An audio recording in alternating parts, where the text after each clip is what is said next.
Bueno, pues cocinando y muy sano en Murcia. Conecta, vamos a abrir también nuestra sección de salud. Hoy tenemos a María Mínez con nosotros. María, buenas tardes. Hola, buenas tardes. A ver, María es profesora de yoga y además también es directora del Instituto Nacional de Yoga Somático. Y vamos a hablar del yoga y sus beneficios, lógicamente, ¿no?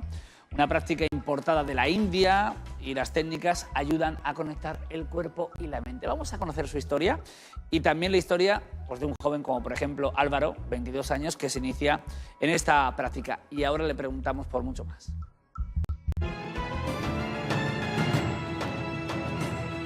Álvaro, ¿en qué momento de tu vida decides empezar a hacer yoga?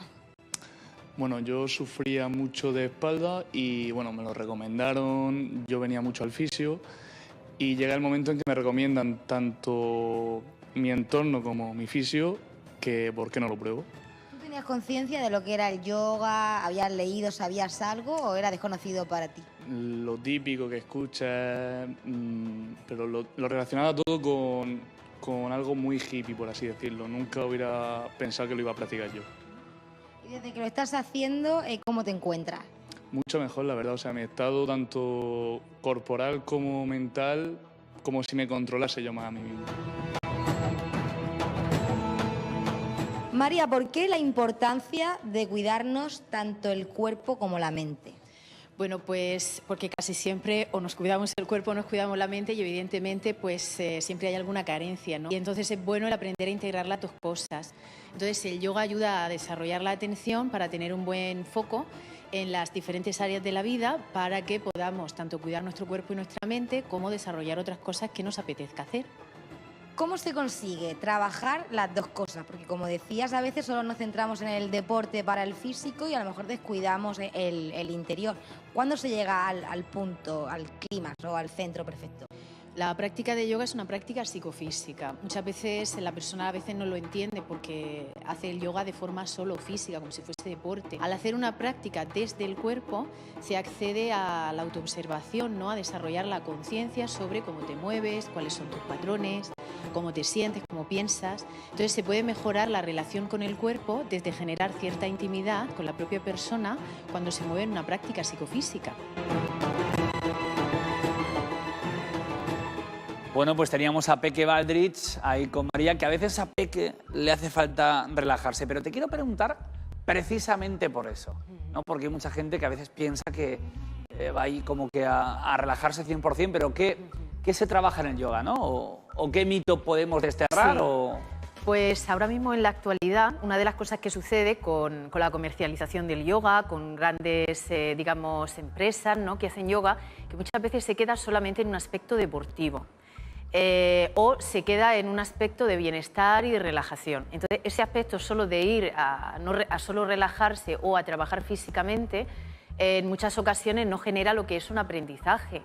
De hecho, que una persona a veces, cuando viene, por ejemplo, lo que es a un centro de yoga, a una escuela de yoga, al tener esa visión que es irreal de lo que es el yoga, pues, debido a las revistas de moda, debido pues, a imágenes que no son reales, pues a veces la persona, por ejemplo, viene a la práctica y con una idea muy concreta que no es real y tiene un problema para realmente abrirse a practicar yoga, porque al llegar la persona, pues es una práctica no solamente en la movilidad física, sino que se pueden hacer introducciones habladas, pues para que la persona vaya comprendiendo pues lo que está haciendo con su cuerpo o pues cómo recuperar pues parte de la calma mental y eso requiere a veces una conversación, una pequeña introducción, no es solo llegar, moverse, claro. Irse.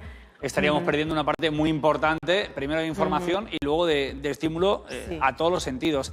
Veíamos el caso de Álvaro, 22 años, un tema de problemas al principio de espalda y tal, y ya cuenta él que se siente mejor en todos los aspectos. ¿Hay algún momento más adecuado? ¿La gente parece que espera tener alguna dolencia así más tal para decir, venga, voy a ver si me apunto a... Lo más usual que suele suceder es que cuando la persona tiene algún tipo de dolencia, ya bien sea o bien porque no duerme bien, agitación mental o algún dolor en el cuerpo, digestión y tal, decide hacer yoga. Pero sí que es cierto que se está animando y gente cada vez más joven realmente a conocerse, a iniciar una práctica de yoga, pero por el placer de pues, desarrollar el potencial de pues, no perder el silencio interior, no perder la calma, tener claridad, ir conociéndose, ¿no? Que es lo que hace la práctica de yoga. Y esto es algo muy bonito que también está sucediendo.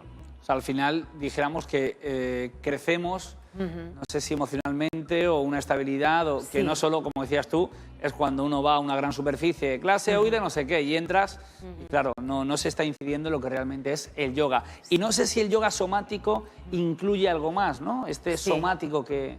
La práctica de yoga somático, la diferenciación que tiene es que se hace muchísimo hincapié en centrar la atención en las sensaciones del cuerpo, en centrar la atención sobre el soporte del cuerpo y no llevar a la persona hacia afuera, hacia, pues no sé, cualquier historia, cualquier cosa, sino más bien llevar a la persona hacia adentro, a que recobre la intimidad con su cuerpo, con su mente, digamos, a que tenga un espacio para sí. Oye, el día 24 de noviembre se lleva a cabo el segundo Congreso de Educación Orgánica. Exacto. En el Museo de los Molinos del Río. Sí. Educación orgánica. Sí. ¿Qué vais a contar? Yoga somático es un tipo de educación orgánica, entonces es un concepto que, bueno, que tomo para el trabajo que realizo. Entonces, dentro de eso pues estaría yoga somático. El Congreso tiene la intención de ser, de alguna manera, como de conciencia social para llevar a las personas un acercamiento hacia un adecuado cuidado o desarrollo psicofísico a nivel general, ¿no? Porque, como bien decía en el vídeo, pues muchas veces o la persona se acerca a nivel físico o la persona se acerca a nivel psicológico.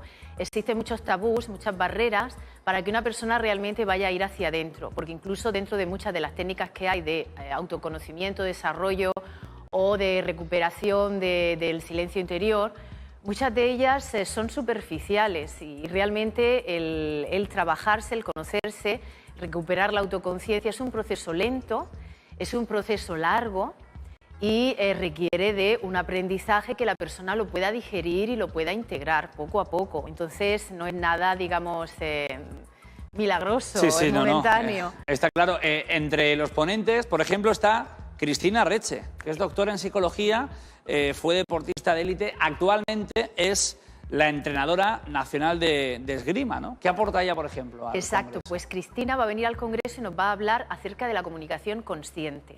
Muchas veces la comunicación que tenemos con nosotros afecta a nuestra mente y a nuestras emociones y evidentemente también al modo en el que nos relacionamos con el mundo.